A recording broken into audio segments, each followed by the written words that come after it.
Dulu Syekh Nawawi di antara ijtihad yang dihormati itu beliau mengkritik nyuwun sewu orang yang kan orang biasanya normalnya kan muji orang mati syahid. Hebat orang mati syahid itu hebat gini. Oke, kita sepakat orang mati syahid itu hebat. Tapi kata Imam Nawawi dengan syarat niatnya itu li'ila'i kalimatillah dan itu bawaan takdir. Saya ulang lagi, itu bawaan takdir, harus mati di medan perang. Tapi tidak boleh seseorang ini niat perang tapi niatnya supaya syahid. Karena kalau begitu berarti dia berniat supaya menjadi maktulal kafir, orang yang dibunuh orang kafir. Kedua, dengan dia mati berarti pasukan Islam berkurang. Berarti dia ingin pasukan berkurang, hanya ambisinya dia ingin langsung ke surga. Misalnya pasukan orang Islam itu 10, orang kafir 10. Kalau kamu ingin syahid berarti mati 1 kan, tinggal 9 kan. Nah kalau yang seperti itu 10 kan mati semua. Gara-gara ingin syahid akhirnya perangi rapati tenanan, benang mati, benang mlebu swarga. Kata Syekh Nawawi, ya enggak. Kalau kamu perang sama orang kafir ya niat menang. Dengan niat menang ini kamu ingin li'ila'i kalimatillah. Tapi kalau kamu ingin syahid berarti kamu menuruti keinginan nafsu kamu yang cepat masuk surga. Itu orang Arab kagumnya bukan main. Karena di mana-mana orang itu dinilai dari niatnya. Paham ini ya? Tapi perang loh ya, dalam kondisi perang, bukan teroris. Perang itu artinya orang kafir yang ingin bunuh kita, itu perang namanya apa? Perang. Dulu orang cerita syahid itu hanya pokoknya syahid itu hebat, pokoknya syahid itu hebat. Syahid di medan perang itu hebat, pokoknya syahid di medan perang hebat. Tapi ketika Syekh Nawawi memberi penjelasan ilmiah, jika kamu perang ingin cepat mati, ingin cepat syahid, artinya ini untuk pemenuhan diri kamu, karena kamu bayangkan langsung masuk surga. Kamu lupa bahwa dengan kamu dibunuh, kekuatan Islam berkurang. Akhirnya beliau memberi penjelasan, syahid itu bagus, itu sebagai takdir. Hanya takdir itu kita perang yang ingin menang, tapi takdirnya mati. Jangan dibalik, oleh perang rapati tenanan, benang mati, namun itu yang pertama, termasuk ulama yang pertama memberi penjelasan itu Syekh Nawawi. Akhirnya melahirkan kekaguman yang luar biasa dengan tafsir Munirnya itu. Terus beliau itu orang yang rileks kalau menjelaskan ilmu.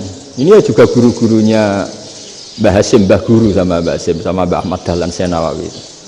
Jadi dulu yang alim di Arab itu ada Syekh Nawawi, ada Syekh Khotot Minangkabau, ada Syekh Bakir Jogja, ada Syekh Mahfud Termas. Itu orang Indonesia banyak sekali yang alim. Bahkan diantaranya yang dikagumi Al-Azhar itu juga orang Indonesia, nama Syekh Abdul Manan, itu mbahnya Syekh Mahfud Termas.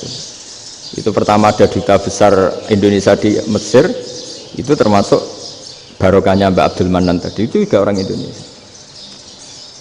Jadi pemahaman ulama Indonesia itu khas, termasuk ketika memaknai apa? Syahid. Ketika memaknai apa? Syahid. Itu unik. Ketika Syekh Nawawi diuji dulu itu yang namanya ulama diuji dulu oleh 100 ulama. Jadi dulu ya ada kompetisi. Imam Bukhari diakui jadi ahli hadis itu diuji oleh mi'atu muhaddisin, 100 orang ahli hadis, sanad dibolak-balik, matanya dibolak-balik, tapi beliau tetap bisa mengembalikan proporsi sanad itu. Syekh Nawawi pernah diuji gini. Ayul afdol al ulama awe salatin.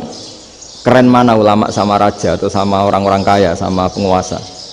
Ya keren ulama. Terus dibully sama orang.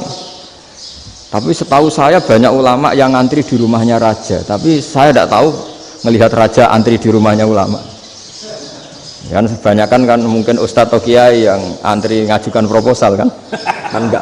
Nah, kalau raja kan enggak pati itu, malah enggak usah antri, kiainya sudah nyambut sebelum datang. Jawabannya lucu Syekh Nawawi itu, dan yang tanya itu langsung diem. Ya karena ulama itu tahu fungsinya uang, sehingga cara nyari sampai seperti itu. Sementara raja-raja itu tidak tahu fungsinya ilmu, makanya tidak pernah sowan ulama. Sehingga jadi ya dianggap enteng saja. Ulama kan tahu fungsinya uang, tahu untuk pondok, tahu masjid. Sementara raja tidak tahu fungsinya ilmu.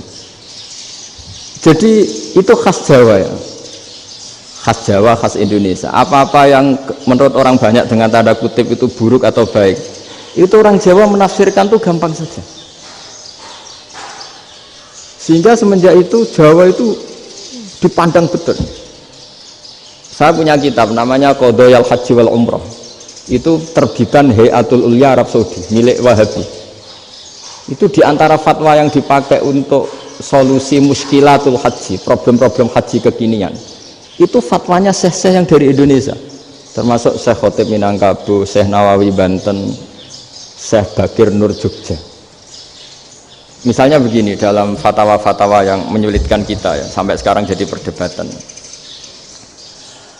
Ketika Safa dan Marwah itu dengan batas tertentu, saya ulang lagi dengan batas tertentu, mau tidak mau atas nama kebutuhan, itu kan butuh perluasan. Karena kalau naik turun itu mudah disepakati ulama. Jadi misalnya gini ya, saya punya tanah seluas ini. Pasti orang akan mengatakan sampai bawah ya tanah saya, sampai atas tanah saya. Itu mujma' alaih, itu disepakati. Sehingga Nabi ngendikan al-Ka'bah min tuhumil ardi ilas sama Ka'batun. Ka'bah sampai ujung bumi sampai ke aras semuanya Ka'bah. Sehingga tidak ada perdebatan ulama ketika Masjid Haram di tingkat, kemudian yang di atas sholat tetap dia menghadap Ka'bah. Tidak harus diluk melihat di bawah, enggak. Karena Ka'bah sampai langit. Sama tanah Anda kamu tingkat sampai 10, enggak ada tetangga protes. Karena bawah sampai atas tanah Anda. Tapi kalau diperluas,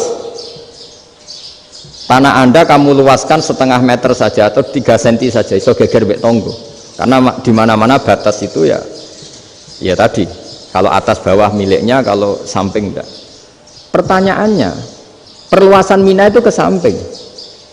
Perluasannya Matof yang Mas'a itu juga ke samping. Geger kan ulama dunia. Bagaimana hukumnya Mina Jadid? Mina yang diperbarui atau Mina yang diperluas. Itu diantara rujukan baik yang membolehkan maupun yang menentang. Itu ya syekh-syekh Indonesia. Itu orisinal tuh. Saya punya kitab orisinal terbitan Hayatul Ulya, kira-kira ya kemenaknya Arab Saudi kalau di Indonesia itu. Itu yang dirujuk dawuh Syekh Nawawi, dawuh Syekh Khotib Minangkabau. Karena apa? Ada logika khas Jawa. Misalnya begini, meskipun saya tidak perlu fatwa Mina Jadid sah apa enggak, memang jadi perkhilafan ulama. Misalnya kampung ini dinamai Mina. Pertanyaannya gini, tanah yang di samping ini bisa milik Anda apa enggak? Ya bisa Gus kalau dibeli atau dihibahkan. Berarti tanah di samping Anda menjadi milik Anda karena ada proses pengambil alian lewat beli maupun hibah. Nah masalahnya ini negara itu berhak menganeksasi atau memasukkan ini sebagai Mina. Itu ulama Jawa kalau ditanya alasannya apa? Fa'innal muttasila bisyai' hukmu dzalika syai'. Karena yang gantet, yang mutasil itu bisa dihukumi seperti sesuatu itu. Jadi kalau ini Mina, ya yang gantet Mina ini ya bisa dikatakan Mina. Beda dengan membuat Mina Malang Mina, wah itu tidak bisa, tidak mutasil kan? Itu enteng sekali ulama Jawa. Satu ya tentu karena kebutuhan, tapi asal masih al-muttasilu bihi, yang masih tanah yang masih mutasil dengan. Nah ketika perluasan Mas'ah antara Safa dan Marwah kan misalnya ini batas luasnya Safa, ini batas luasnya Marwah. Lalu atas nama kebutuhan Safa Marwah itu sampai sini, sampai agak meluas ke sini. Itu geger Arab Saudi. Wah ini gimana? Padahal tawaf itu harus antara Gunung Safa dan Gunung Marwah, sa'i itu ya. Tapi kalau istilah Quran memang tawaf sama-sama. Makanya apa? Inna Safa al Marwata min sya'airillah faman hajjal baita wa i'tamara fala junaha alaihi ayyat tawafa bima. Jadi kalau istilah sa'i di Quran itu masih tawaf. Karena harus ada, kalau bisa lah, bukan harus. Kalau bisa memang harus ada unsur muternya. Kita kalau sa'i kan dari sini Safa sampai sini Marwah, terus kan agak muter ke sini. Nah, kan agak membentuk lingkar, nah, makanya Quran tetap mengistilahkan apa? Tawaf. Jadi bukan sini ke sini terus sini ke sini kan enggak, tapi sini sampai sini terus muter kan, terus sini. Jadi antara setar dan selama ini prakteknya kan gitu ya. Safa ngambil sini, terus ke sini, terus agak muter. Nah, karena ada unsur agak muter ini terus orang menyebut apa? Tawaf. Tapi itu bukan syarat sah, ini cerita ideal. Saya ulang lagi ya. Gunung Sofa itu puncaknya atau pucuknya kalau dalam bahasa Jawa itu ya hanya segini, ini sampai sini. Nah, kelompok Islam yang fikih keras nggak boleh diperluas karena Allah memilih tempat ini itu spesial, jadi nggak boleh ke yang lain. Tapi ketika kebutuhan mendesak, mau tidak mau harus diperluas. Itu jawabnya Kiai Jawa lucu. Gunung sing ketok itu sing dhuwure tok, sikilane luwih hombo. Jadi karena kita kan gunung kan bentuknya gini. Nah, sofa yang kecil itu yang atasnya, tapi sikilannya sini kakinya lebih luas. Jadi boleh perluasan asal tidak melebihi kakinya. Ya dihitung ya lebih luas. Jadi Kiai Jawa itu kayak wong delok gunung Penanggungan, kayak gunung Arjuna. Di mana-mana puncak gunung itu lebih kecil timbang kakinya. Artinya diperluas ini bukan berarti tidak di sofa dan tidak di, itu khas Kiai Jawa. Jadi jangan kira orang Jawa itu udah hebat sekali. Termasuk perkembangan hotel di Arab Saudi. Itu dulu sebelum ada hotel, buyut saya kelima atau keenam dulu haji, namanya Badur Rahman. Itu kalau mau ingin menghindari terik matahari itu masuk gua. Itu masuk gua itu hanya separuh badan, kakinya di luar. Jadi jangan bayangkan kalau gua di Indonesia kayak gua Akbar di Tuban orang bisa masuk jalan-jalan, enggak. Gua di Arab itu kayak cepitan batu, tidak sampai masuk. Sehingga kepalanya dimasukkan, kakinya masih kena matahari, saking panasnya Arab Saudi. Sehingga dalam bayangan hijrah ketika Nabi bersembunyi di gua Sur, itu kata Abu Bakar, kalau orang kafir melihat kakinya pasti melihat kita karena nggak bisa masuk penuh. Jadi orang itu mau dempes tok. Sehingga ya kira-kira luasnya gua ya paling segini. Makanya guyonannya kiai-kiai itu untung nggak kayak gua Indonesia. Kalau kayak gua Indonesia laba-labanya capek karena luas sekali. Jadi jangan bayangkan gua Arab tuh kayak gua Indonesia. Makanya bayangannya andai kan orang tuh melihat ke bawah pasti melihat kita karena orangnya nggak bisa masuk penuh, nggak bisa masuk 100%. Ya kayak cepitan batu lah mirip. Itu kan mirip Gunung Uhud. Gunung Uhud kata Rasulullah, nanti kalau kamu perang itu di atas, menang atau kalah di atas, musuh biar di bawah, dengan di atas kamu bisa manah. Jangan bayangkan kayak Gunung Merapi, kayak Gunung Penanggungan. Lah kalau Gunung Penanggungan manah ke bawah yang leyang kan. Jadi gunung di Arab itu kayak bukit ya, sampean pernah kan ke Uhud itu ya sama ini aja tinggi ini kan. Lah ini yang mulai ada mis, makanya nerjemah itu susah di Indonesia.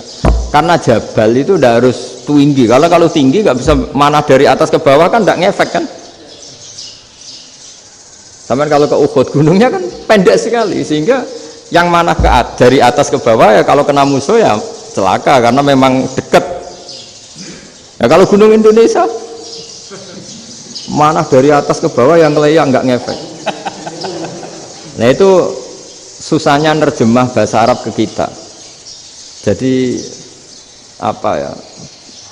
transkrip itu nggak gampang karena ada pengertian yang beda. Kita kalau bilang gunung itu tinggi sekali sampai banyak mahasiswa tersesat ya saking tingginya. Kalau orang naik Uhud nggak akan tersesat, wong ketok dari bawah itu. Nah ini pentingnya ngaji ya. Jadi akhirnya ulama-ulama Indonesia itu dipakai rujukan. Jadi mulai Mbah Hasyim, Mbah Ahmad Dahlan sampai era buyut-buyut itu masih orang alim. Lama-lama yang di Indonesia ini orang-orang yang bodoh. Sehingga orang Jawa kalau ke sana dibully, ya Jawa tak kuluh kaya. Orang Jawa itu penggaweannya itu makan ular. Karena belut itu kalau di kamus itu persis ular. Dulu itu kan kamus tidak full color. Gara-gara gak full color, gambar belut sama ular itu sama. Belut itu belut sama ular kalau nggak full color gambarnya sama apa enggak? Sama. Terus orang Jawa itu kan masih banyak yang makan bajing itu apa? Ketupai. Bajing kalau digambar tidak full color sama dengan tikus. Gambar yang tidak warna. Hitam putih. Sehingga kita ini dibully pemakan tikus dan pemakan ular. Karena belut itu persis ular kalau digambar yang tidak full color. Sampai datang Syekhona Khalil, datang ulama. Ngarang kitab ya judulnya Al-Belut. Karena nggak terima bangsanya dinyek makan apa? Ular. Terus dikarang. Wal belut hayawanun bakhriyun, terus ya isu fi kadza wa kadza. Itu beda dengan al-hayyah. Itu diterangkan. Mulai bisa nerima. Terus sistem hotel juga gitu. Sampai tanyakan dalam sejarah dulu orang Sedayu ada namanya Syekh Mukhtar. Syekh Mukhtar bukan bikin rumah besar yang siapapun orang Indonesia haji itu nempat di sana. Nah ini yang menginspirasi akhirnya ada hotel. Dulu Syekh Mukhtar hanya menyediakan untuk hujat-hujat Indonesia. Lama-lama jadi hotel.